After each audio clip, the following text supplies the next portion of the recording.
What's up, everybody? Today I'd like to talk to you about your concert B flat or C blues scale in the extended range of the tenor saxophone. It's pretty straightforward. I just want to go over a few things that I've gone over in my other lessons about and real quick, and then I'll go through this and then I'll play it for you, and then I'll play it in the upper Altissimo register for you, just to show you that it's that easy and it can be done. So let's get started. First thing I want to do is review our 3 magic Altissimo fingerings, first of which being the front key, second of which is the one that is really important for a lot of this is the one that people don't know about, our split F. It's just like F, your middle F with the octave key, but you lift the 2 fingers, so you have 1, 3, and the 4 key down. And the other one obviously is our high F sharp key. I hope you got one on your horn. So let's get started.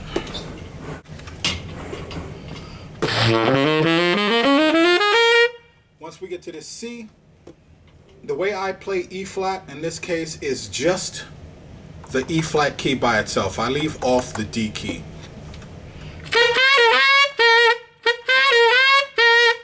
See, there's virtually no difference whatsoever. I know I'm leaving this key off, and I know if I do that, it's going to have a tendency to be a bit low. So I'm pushing it a little more. It gives it a little more grit and a little more dirt. And if you really want to add some stank to it, keep the C key down.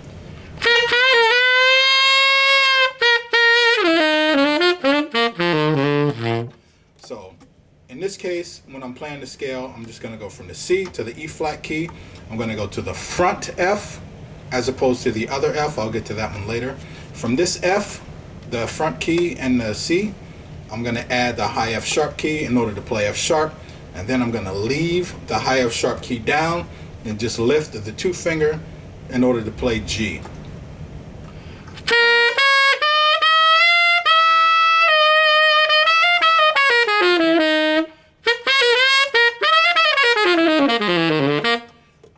Very easy, very simple stuff. So from there, from that G, I'm going to go up to the B flat and then the C. So for B flat in this case, I'm going to go to using just the palm D. This note is going to have a tendency to be sharp. You can, if you want, add 2 and 3 to bring the pitch down, depending on how fast you're going to play it. Also, in conjunction with this palm D, I'm going to add the 4 key, and I'm going to leave this 4 key down for the rest of the stuff that I'm going to play. I'm going to get to that a little bit later. So we have our B flat,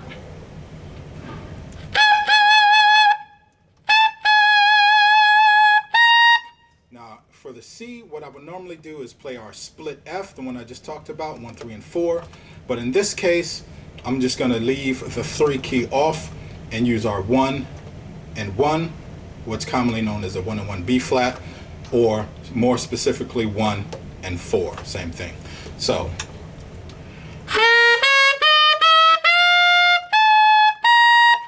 piece of cake, very simple. So from here, I'm gonna explain to you, I'm gonna show you how I play from that C, the Altissimo C, up to the double high C. I'll tell you what the fingerings are and then I'll play it. So alright, so before I play the scale from Altissimo C all the way up to double Altissimo C, I'll show you what fingers that I use. So for the C, I'm using 1 and 4, or what's commonly known as 1 and 1 B flat. For E flat, I'm using just the C key. There's a lot of people that don't really know about this one for E flat. I use this one all the time. For F, I do the split F, 1, 3, and 4. For F sharp, now let me tell you about this one. F sharp, I play the D key with the 3 key, and then I add the side E. Now in this case, I'm already on the split F fingering, which is 1, 3, and 4. I hold this fingering down, and then I just add the D and the side E. And you get that bam, bam type of sound between that up in the upper register. It is extraordinarily effective. Normally, I would play that F sharp with just the D, 3, and the side E, but in this case, since I already got this down, it doesn't really matter.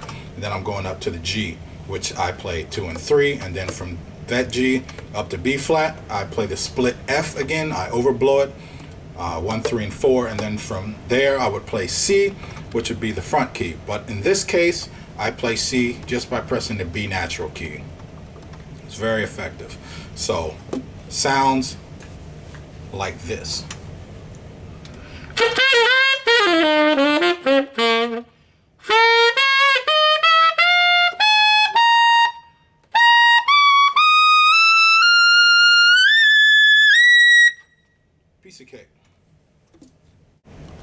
So before I forget, I want to show you this E flat. If you've been playing tenor saxophone for a while, then chances are you've probably got to your G and then you've squeaked. It happens to anybody that's playing this instrument. Now, the note that you probably squeaked to was the D that's above it. Now, we can use that to our advantage. So if we play our G sharp and we overblow it, then we can hit an E flat. So when we're playing our C blues scale, or if we're going from C to E flat, instead of going from C to the palm key, we can just go from C to G sharp and overblow the G sharp in order to get our E flat. And then we can use our other fingerings to negotiate our way up the scale, depending on whatever scale it is, whether if you have that C to E flat type of pattern.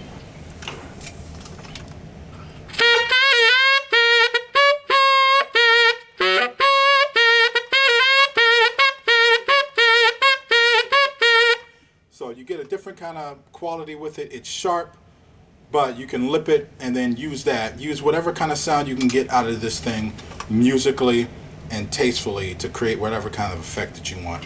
It's a little thing that I do every now and then, just like when you have your G and you overblow it to the D. You know, you can use the same kind of effect in like a G scale or something like that. So, yeah, so try all those things out and see what you like. Thanks a lot. So upon review, that's our C scale. I hope you find all these things useful. So try them out and go out and gig. So next week or next time we're going to be doing our F scale.